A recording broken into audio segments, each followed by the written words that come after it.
सो hey guys, स्वागत है आपका एक बार फिर से आप ही के यूट्यूब चैनल में। और आज की इस वीडियो में हम बात करेंगे रिलायंस पावर को लेकर। Reliance power, Reliance infrastructure, Reliance home finance, जो अनिल अंबानी जी से रिलेटेड कंपनियां हैं रिलायंस ग्रुप की, उन सभी में हमें बिग फॉल देखने को मिल रहा है। गिरावट क्यों बन रही है, इसके ऊपर ऑलरेडी मैं पीछे वीडियो बना चुका हूँ। इस वीडियो में हम चर्चा करेंगे रिलायंस पावर का आगे क्या होगा भाई। क्या शेयर को सेल करना ठीक है? अगर करें तो कैसे करें, क्योंकि एलसी लग गया था शेयर में और अभी तो मार्केट भी क्लोज है अभी, और 2 दिन मार्केट वैसे ही बंद रहेगी। तो अब यहाँ पर देखो भी शेयर सेल कैसे करें, क्या उस न्यूज़ का बड़ा इम्पैक्ट यहाँ पर रहने वाला है। रिलायंस इंफ्रा के अंदर रहने वाला रिलायंस होम तो देखो भाई वहाँ पर तो है ही है, क्योंकि पूरा मामला उसी से रिलेटेड है। क्योंकि उसके अंदर जो है बड़ा धोखाधड़ी किया गया था, लोन वितरित किए जाते थे अपने ही मेंबर्स को, यानी कि अपने ही लोग इनका जो लोन है वो खा रहे थे, ठीक है, अनचाहे तरीके से। और इन सब के चलते जो है भी आगे चलकर इनके ऊपर कार्रवाई की गई अभी के टाइम। तो रिलायंस होम फाइनेंस का पूरा मामला है, इसलिए उस कंपनी को बैन किया गया है 6 महीने के लिए। साथ में जो रिलायंस से जुड़े हुए जो भी वहाँ पर जो भी जिन्होंने घोटाला किया है उन्हें बैन कर दिया गया सिक्योरिटीज मार्केट से। साथ में अनिल अंबानी जी को 5 साल के लिए बैन किया गया है और लगभग 25 करोड़ का फाइन लगाया गया है।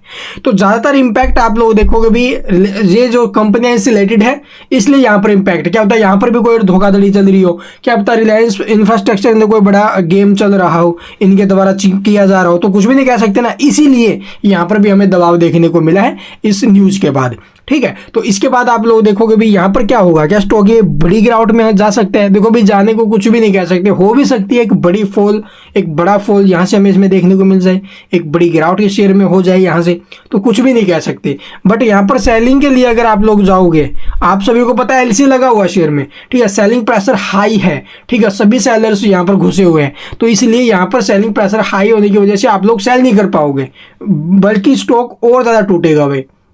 तो यहाँ पर बेस्ट रहेगा सेलिंग प्रेशर यहाँ से हटाया जाए। और जो मेन कंपनी थी वो रिलायंस होम फाइनेंस थी, जो वहाँ पर एक बड़ा एक्शन लिया गया है, ठीक है। वो यहाँ पर आप लोग देख भी सकते हो भी, अनिल अंबानी पर धोखाधड़ी के आरोप में सेबी का बड़ा एक्शन, 25 करोड़ रुपए का जुर्माना और लगाया 5 साल के लिए बैन है भाई। तो यहाँ पर मैं आपको दिखा देता हूँ भाई, आखिरकार ये देखोगे 24 अन्य संस्थाएं हैं जो रिलायंस होम फाइनेंस के पूर्व प्रमुख अधिकारियों समेत 24 अन्य संस्थाओं को भी कंपनी फंड के डाइवर्जन के आरोप में कार्यवाही की है। तो ये सेबी की तरफ से बड़ा एक्शन लिया गया है भाई।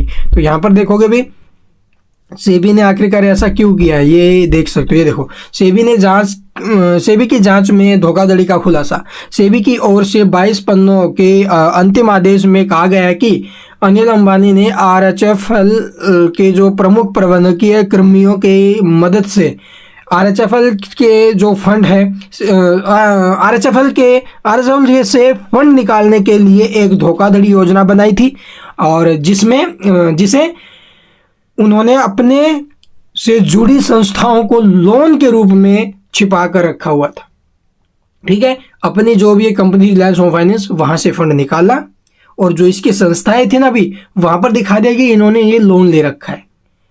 तो ये इनका बड़ा घोटाला था, यानी कि सीधे तौर पर अगर ना जाकर आप लोग देखोगे यहाँ से, ये तो रिलायंस होम फाइनेंस है, ठीक है, मान के चलिए ये रिलायंस होम फाइनेंस कंपनी है, और इसमें से आप लोग देखोगे जो माल है वो निकाला अनिल अंबानी ने अलग रास्ते से, और इनको दिखा दिया कि अभी ये कंपनियों को लोन दिया गया है, ठीक है, जो इसी की संस्थाएं हैं उन्हीं को लोन दे दिया गया है।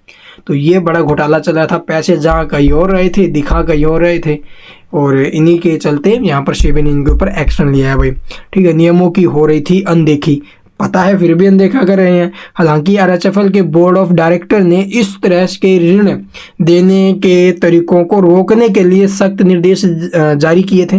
तो जो बोर्ड ऑफ डायरेक्टर, उन्होंने यहाँ पर सख्त आदेश जारी किए थे, इस प्रकार के कोई भी ऋण न जारी किया जाए, ठीक है। उसके बाद भी आप लोगों ने नियमित रूप से ये जो कॉर्पोरेट लोन की जांच की थी, और लेकिन कंपनी के मैनेजमेंट ने इन आदेशों को नज़रअंदाज किया, और इससे पता चलता है कि शासन में महत्वपूर्ण विफलता है जो अनिल अंबानी के प्रभाव में कुछ प्रमुख प्रबंधकीय कर्मियों की ओर से संचालित है। तो ये बड़ी खबर, और इस खबर के बाद पूरा मामला गर्मा गर्मी वाला हो गया भाई, ठीक है। तो अब यहाँ से रिलायंस पावर की अगर मैं बात करूँ तो गिरावट हो सकती है भाई। ये नीचे में शेयर आप लोग देखोगे 20 रुपए के आसपास, 25 रुपए के आसपास, वहां तक भी आ सकता है। तो अब यहाँ पर सिर्फ एक ही काम हो सकता है अभी, जैसा वैसा रखने के अलावा हमारे पास कोई चारा भी नहीं है। अगर स्टॉक में कोई मोमेंटम बने तो वहाँ पर एक बार प्रॉफिट वगैरह जो कुछ भी हुआ है वो लेना चाहिए आपको, ये तरीका कर सकते हो। या फिर अगर यहाँ से गिरने लग गया, देखो भाई अगर कोई ऊपर का जो मेन कंपनी का हेड, जो कंपनी संभाल रहे हैं, जो कंपनी के संचालक है, वही ऐसे काम करेंगे तो भाई देखो विश्वास कहाँ पर आएगा फिर। इससे पहले भी इन्होंने कई धोखाधड़ी किए थे पीछे, फिर भी अब दोबारा से आप लोग देखो, अभी थोड़े टाइम पहले मार्केट में खबरें आना स्टार्ट हुई थी कि अनिल अंबानी की वापसी, अनिल अंबानी की वापसी। अब ये इतनी बड़ी घोटाले वाली जो न्यूज़ आई है, फिर धड़ाम कर दिया सब कुछ। तो देखते हुए आगे कैसे क्या माहौल बनते हैं, और जो कोई खबरें आएंगी इसके ऊपर निकल कर वो आपके साथ साझा करेंगे। Thank you for watching the video.